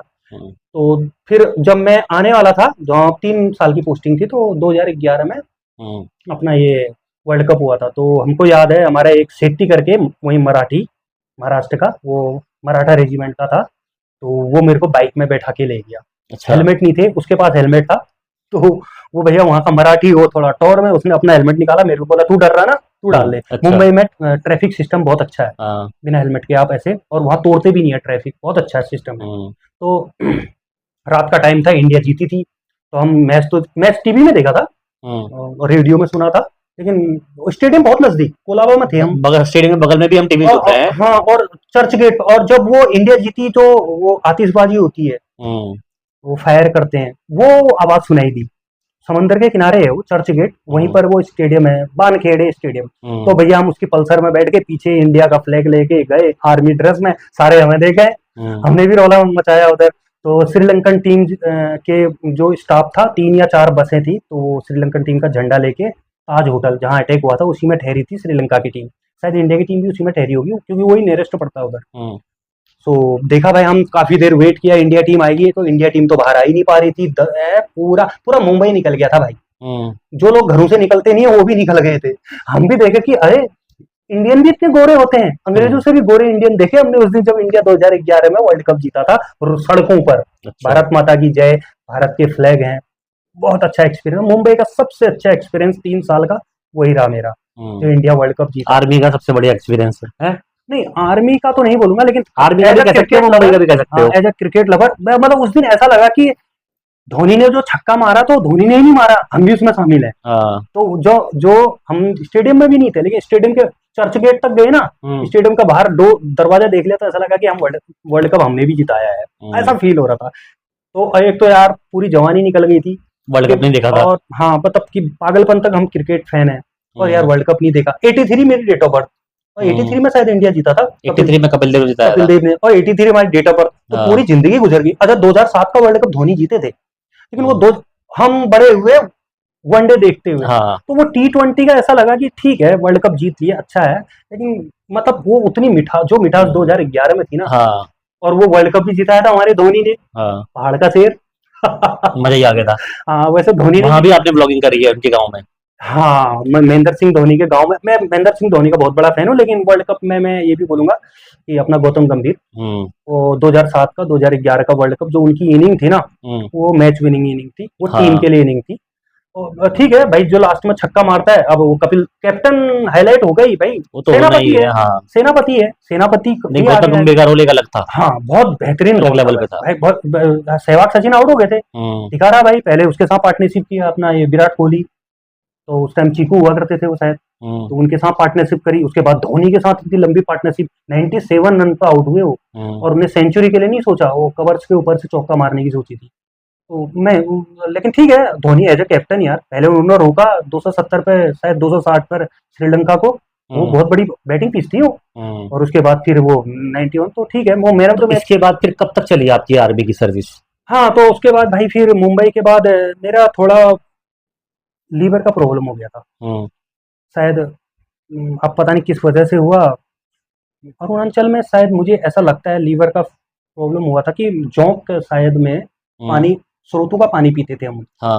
और स्रोतों का पानी हमारे लिए सख्त आदेश था कि जो चाय पत्ती वाली छन्नी होती है उससे छान के डब्बे में फिर पानी भरना है, क्योंकि वहां जोंक बहुत है आसाम और अरुणाचल में। तो शायद ऐसा लगा कि जोंक पेट में चली गई है, कभी छाना नहीं होगा, क्योंकि एक बंदा तो लाता नहीं ना पानी, कोई भी ले आया, कोई ऐसे ही जल्दीबाजी में ऐसे ही उठा लिया। तो मुझे डाउट हुआ कि मेरे पेट में जोंक चली गई है। तो हम नमक वाला खाना तो खाते हैं, लेकिन वो जोंक ने कहीं लीवर में जाके कुछ कर दिया था, मतलब छिल छाल दिया होगा, खून तो पीती है जोंक, उसकी वजह से मेरे को लीवर का प्रॉब्लम हुआ। उसकी वजह से 6 महीना में कैटेगरी रहा, लेकिन भैया अपने को चाहिए था। तो उसके बाद हम बोला फिट होना है भाई, कैटेगरी बन के नौकरी नहीं करनी, किसी के दया पर नौकरी नहीं करनी, मर्जी पे भैया अपने दम पर करेंगे। 6 महीने बाद हम फिट हो गए, दोबारा से फौज में वही हथियार लेके चलना, वही बीपी पहनना, और फिर अरुणाचल से फिर दोबारा पीस लोकेशन में आए, फिर दोबारा चले गए लद्दाख चले गए। और आगे मैं लद्दाख बहुत खूबसूरत, मतलब लद्दाख भी घूम लिया है? हाँ भाई लद्दाख घूमे, लद्दाख वो पेंगोंग लेक आपकी, वो जहाँ अभी लेटेस्ट अपनी फाइट हुई थी चाइना के साथ, वो पेंगोंग लेक के आगे, आगे नाम याद है, दौलत बेग करके, वो तो ऊपर है थोड़ा, आजकल वो पूरा एरिया सर्वेलेंस में है। हाँ तो वो पूरा एरिया हम ही तो रहते हैं उधर, आर्मी और कौन रहती है, टूरिस्ट के लिए तो एरिया डिसाइड कर रहा है। तो लद्दाख में एक चीज अच्छा है भाई, लद्दाख में बस तुम गाड़ी चलाने के लिए बहुत अच्छा है। मतलब जो सबसे गंदी गाड़ी चलाता है ना, वो लद्दाख में अच्छी गाड़ी चला लेगा, क्योंकि वहां हमारे उत्तराखंड में क्या है, हिमाचल में और कश्मीर में, कि आप मोड़ पर जा रहे हो, इतने बड़े बड़े पेड़ है, मोड़ नजर नहीं आता। लद्दाख में भाई आपको 10 किलोमीटर दूर पहाड़ी क्षेत्र अगर दूर तक देखना है तो लद्दाख बेस्ट है। और जो अपनी नील नदी बहती है वो कभी गंदी नहीं होती भाई, सॉरी नील नदी कह रहा हूँ, सिंधु नदी। अच्छा। वहां उसको बोलते हैं इंडस, ऐसे कुछ बोलते हैं शायद। तो वो नदी बहुत खूबसूरत है, क्यों? क्योंकि वहां बारिश नहीं होती लद्दाख में, और बारिश नहीं होती तो पहाड़ों से गंदा पानी नहीं आता, तो वो नदी आपको 12 महीने नीली मिलेगी। अच्छा। बहुत खूबसूरत, और उसी नदी के साथ साथ सड़क है, तो ये भाई वो मतलब अलग ही लेवल है, अल्टीमेट, बिल्कुल अलग ही लेवल की खूबसूरती है उधर। तो लद्दाख में ड्यूटी के क्या क्या मतलब वो थे आपके, मतलब पर्सपेक्टिव्स की भाई, नेगेटिव भी था पॉजिटिव भी था? भाई लद्दाख में हम थे सियाचिन ग्लेशियर, दुनिया का सबसे ऊंचा युद्ध क्षेत्र, और उसकी हिस्ट्री आप यूट्यूब पर जाके पढ़ लेना भाई। सियाचिन बोलना ही काफी है। सियाचिन ग्लेशियर, बस। तो हम सियाचिन ग्लेशियर में थे, बहुत मुश्किल परिस्थिति थी, लेकिन तब तक इतने पक गए थे फौज में, खाना भी जाम, रोटी भी जाम, पानी भी जाम, हाँ, सब जाम, हाँ, सब जमा हुआ, बस बिल्कुल। ड्राई फूड मिलता है उधर अच्छा, और बाकी जो ये रियल जूस के डब्बे आते हैं, ये फिर जमे आते हैं, हाँ जमे आते हैं, गर्म पानी के, वो हमारा बड़ा सा बर्तन होता है, गर्म पानी में डाल दो, वो हो जाता है। ठंडा करके वहाँ खाने की जरूरत नहीं, क्योंकि है इतना ठंडा।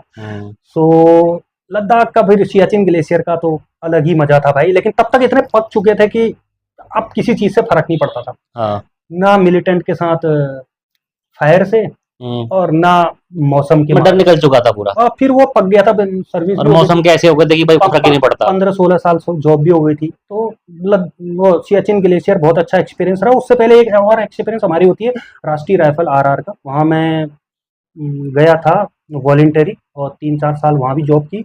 बुरहान बानी भाई साहब उसी टाइम मरे थे, ये अच्छा। उससे पहले की बात कर रहा हूँ। तो बुरहान बानी के चक्कर में वहाँ बहुत हंगामा हुआ था, वो भी हमने देखा था। हम्म। सो वो भी एक राष्ट्रीय राइफल भी देख ली, और वाकई में राष्ट्रीय राइफल का काम बहुत अच्छा है। हम्म। तो ये है हमारी आर्मी की। फिर आर्मी का फिर यही था कि कुछ और करना था लाइफ में, और कुछ बेटर करना था। आर्मी का एक्सपीरियंस बहुत हो गया था, तो हमने सोचा कि घर की तरफ चलते हैं। कुछ और वजहें थी जो मैं बता नहीं सकता। तो फिर हमने 17 ईयर में अपनी पूरी पेंशन पका के घर आए हैं। आज पेंशन मिलती है, अपना छोटा सा एक रोजगार भी हमने आके खोला है। तो शेखर दा की भाई एक लाइब्रेरी है जहाँ हाँ पे ये बच्चों को मोटिवेट भी करते हैं और आगे बढ़ने की शिक्षा भी देते हैं, और साथ साथ काफी सारे बच्चे मतलब वहां से निकल भी चुके हैं इस टाइम में ना। हाँ, 3 या 4 बच्चे निकल गए हैं गवर्नमेंट जॉब। गवर्नमेंट जॉब में। वह मेरी लाइब्रेरी से पढ़ के, और और डोनेट करके गए हैं बुक्स। डोनेट करके जाते हैं बुक्स। साथ साथ हमारे चंदुदा का जो है एक यूट्यूब चैनल भी है, शेखर और ट्रैवलर ही है ना भी वो। नहीं, वो शेखर ट्रैवलर कर दिया, और ट्रैवलर भी आ जाएगा। पहले शेखर क्या था? ट्रैवलर, शेखर ट्रैवलर नाम से चैनल है इनका।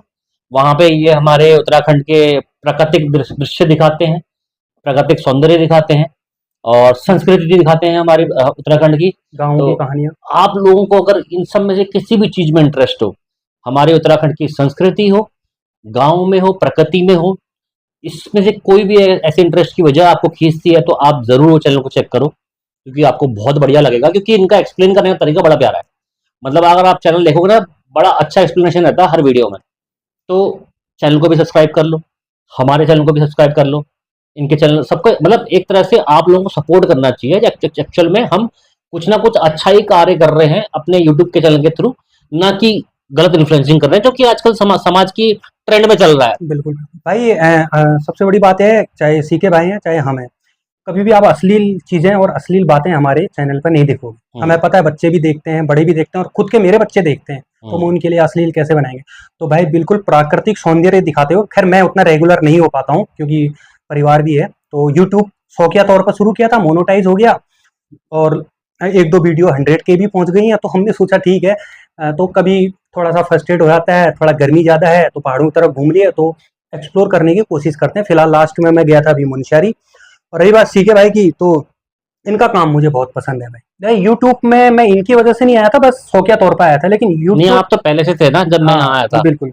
जब ये दिल्ली से इधर आए थे, तो लेकिन मैंने किसी और से सुना था कि ये यूट्यूब करते हैं, तो हाँ, वो मजाक में ले रहे थे, क्योंकि ये हॉन्टेड टाइप का करते हैं, तो भूत भूत ऐसे करके मजाक में ले रहे थे। लेकिन मुझे पता था कि भाई ये हॉन्टेड बनाने वाले बंदे दिलदार होते हैं। मैंने कहा बंदे का यूट्यूब चैनल देखता हूँ, ढूंढा, सीके बिस्ट तो नहीं मिला, आफ्टर 12 AM मिला इनका चैनल। हाँ। तो भाई इनका कंटेंट देखा, इतना खुशी हुई। और लकीली ये इन जो अंकल हैं, इनके पिताजी, वो मेरे पहचान के, हमारे चाचा जी, वो बोले मेरा बेटा है। अरे मैंने कहा ये तो, फिर उनके बाद इनके साथ दोस्ती होगी, इनके साथ बहुत ज़्यादा काम किया है मैंने। और हम लगभग कम से कम 2-3 साल से घूम रहे हैं। बिल्कुल। 2-3 साल से हमने ब्लॉगिंग करी है साथ में, और आगे भी करेंगे, ऐसा नहीं है। आगे भी आपको व्लॉग्स मिलेंगे, बढ़िया बढ़िया व्लॉग्स मिलेंगे।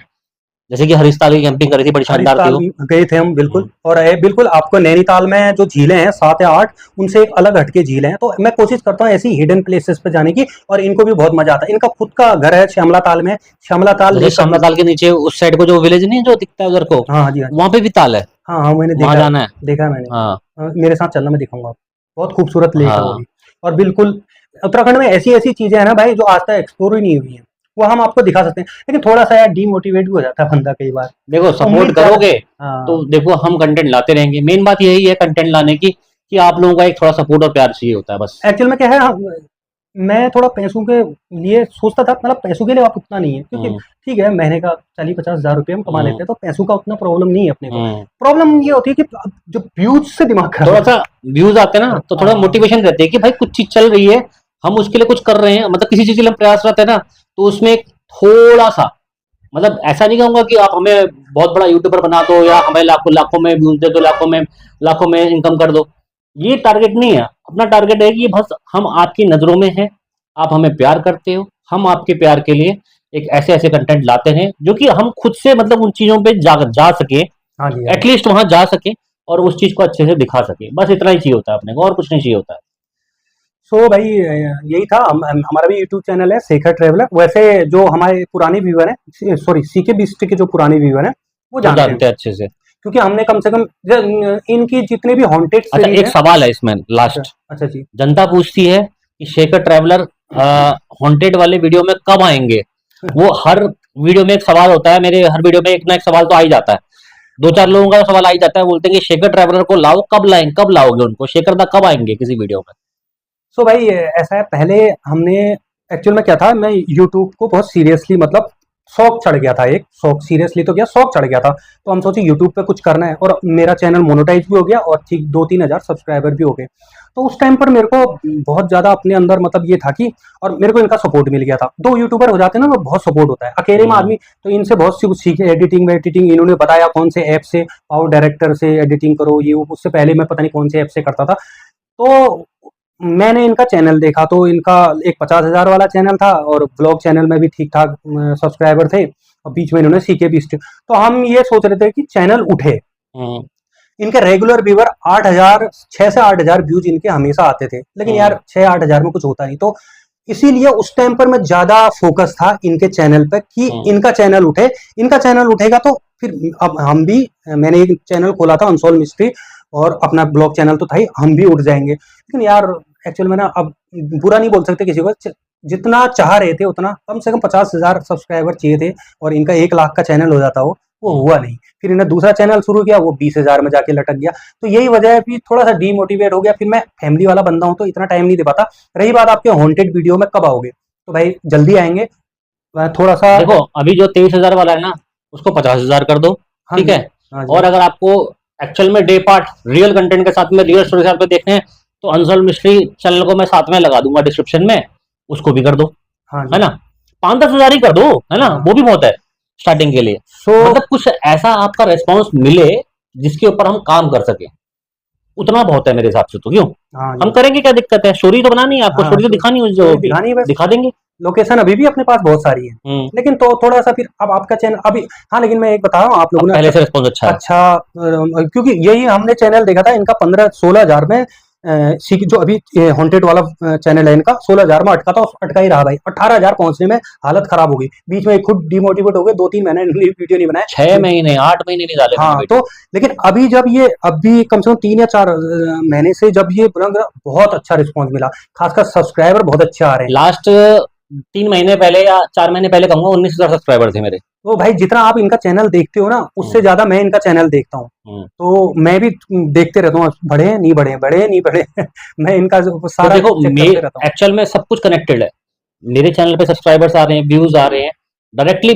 देखो, मेरे से लोग क्यों जुड़ेंगे? आप मुझे बस सोचो ना, आप मेरे से जुड़ना चाहते हो, लोग मेरे से जुड़े, आप चाहते हो कि वैरायटी ऑफ कंटेंट हो, शेखरदा भी आए, आप बोलते हो खतरनाक भाई को भी लेकर आओ, आप कहते हो कि वहां से दीपक वर्मा को लेकर आओ, ठीक है, आप कहते हो सौरभ सौरभ पुनिया को लेकर आओ, या ना लेके आओ, किसको किसको लाओ किसको ना लाओ वाली बात होती है। कई बार ऐसी होती है कि ऐसा करो या वैसा करो, ऐसा करके दिखाओ। तो उसके लिए आप सोचो ना, एक चैनल को भी तो उस लेवल पे होना चाहिए। अच्छा, ये एक चीज मैं आपको बता देना चाहता हूँ, आपके सब्सक्राइबर को।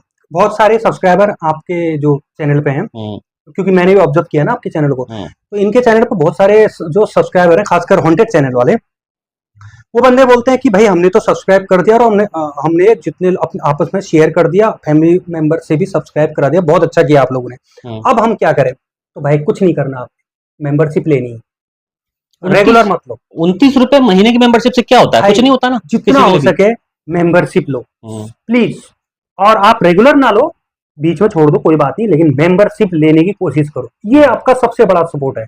आपको महीने के 4 हॉन्टेड वीडियो दे रहा बंदा, ये रियल लाइफ स्टोरीज दे रहा है, व्लॉग दे रहा है। तो पॉडकास्ट आ रहे हैं। थोड़ा सा फाइनेंशियली, क्योंकि भाई आपको भी पता है, 25,000 सब्सक्राइबर में बंदा खुद उसको अपने खर्चे पर सब चलाना पड़ता है। क्योंकि जितना भी हमको यूट्यूब से अर्निंग होती है, मेरे को नहीं, इनको, मेरी तो बहुत कम होती है। होती ही नहीं ना, बराबर कह हाँ, लो तो उसको। इनकी जितनी भी अर्निंग होती है वो ट्रेवल में खर्च हो जाती है, और हम्म, अपने साथ 2-4 आदमी का स्टाफ कभी ले जाते हैं, कभी 2, कभी ये सोलो शूट करते हैं। और दूर जाना है तो सोलो शूट कैसे करेगा भाई, पॉसिबल ही नहीं है। 1-2 बंदे ले जाने, एक कैमरामैन चाहिए, भी एक साथ में चाहिए, कई बार सब्सक्राइबर आ जाते हैं। आप कुछ मत कीजिए, आप मेंबरशिप लीजिए, सबसे मिनिमम मेंबरशिप है, उसके ऊपर फिर आपकी सामर्थ्य है, आप क्या करना चाहते हैं। तो इस वीडियो को इतना ही रखते हैं। आप चाहते हैं शेखरदा आए, आपको पता है क्या करना है, और सपोर्ट करना है, प्यार देना है, मुझको भी दीजिए, शेखरदा को भी दीजिए। मिलते हैं आपसे एक नेक्स्ट हॉन्टेड व्लॉग में, हॉन्टेड पॉडकास्ट में। शेखरदा का मोस्ट हॉन्टेड एक्सपीरियंस आपने कमेंट करना है, तो शेखरदा का मोस्ट हॉन्टेड एक्सपीरियंस आपको सीके बिश चैनल पे मिल जाएगा। उसके लिए बस आपको पहले कमेंट करना, तभी हम वो वीडियो शूट करेंगे। और कोशिश करेंगे हम कि हॉन्टेड जगह पर जाकर ही, एक हॉन्टेड हमारे एरिया से बहुत नजदीक है, हाँ। शायद 1-1.5 किलोमीटर दूर है यहाँ से, तो वो लोकेशन पर जाके हम शूट करें। बिल्कुल बिल्कुल, वहीं से हम लाइव भी आएंगे और हाँ। लाइव सब्सक्राइबर काउंट भी लेंगे हम वहां से। लाइव सब्सक्राइबर काउंट शेखरदा के चैनल का, अनसॉल्व मिस्ट्री का, सीके बिश चैनल का, रियल लाइफ स्टोरीज का, इन सब का 1 घंटे का हम आपसे पूरा लाइव सब्सक्राइबर काउंट लेंगे, और वहां हम प्रॉपर पॉडकास्ट करेंगे। बहुत जल्दी आएंगे, क्योंकि अभी मैं फ्री हूँ। आप अपने चैनल के लिए भी काम करूंगा, बस आप कमेंट करो, और जितना हो सके कमेंट करो, और आपको ब्रॉडकास्ट कैसा लगा, और मेरे भी चैनल को सपोर्ट कीजिए भाई। मैं उतना रेगुलर नहीं रह पाता हूँ, तो आप लोग शिकायत मत कीजिएगा, लेकिन जितना भी कंटेंट है अच्छा है। डिस्क्रिप्शन में आपको लिंक मिल जाएगा इस वीडियो के, तो शेखर ट्रेवलर आप यूट्यूब पर सर्च भी कर सकते हैं। शेखर ट्रेवलर खटीमा, शेखर ट्रेवलर उत्तराखंड, ऐसे ये कीवर्ड है, इनसे आप सर्च करके हमारा चैनल देख सकते हैं। सो ये हमारे छोटे भाई जैसे हैं, और इनके साथ यूट्यूब मेरे लिए मेरी सेकंड या थर्ड प्रायोरिटी है आज के टाइम पर, और यूट्यूब में मेरे लिए सबसे नजदीकी ये हैं। इनको मित्र नहीं कह सकता, क्योंकि ये मेरे से छोटे हैं। अभी तो मैं आप करके बात कर रहा हूँ, वरना मैं तू तड़ाक करता हूँ, क्योंकि ये मेरे से छोटे हैं। आपको करना है, बनाना है इनकी फर्स्ट प्रायोरिटी यूट्यूब को, और इसके लिए आपको प्रयास करना है बहुत तगड़ा वाला। हाँ। तो इस वीडियो को यहाँ तक रखते हैं, मिलते हैं आपसे नेक्स्ट वीडियो में। तब तक के लिए इस वीडियो को समाप्त करते हैं और मिलते हैं। जय हिंद, जय भारत।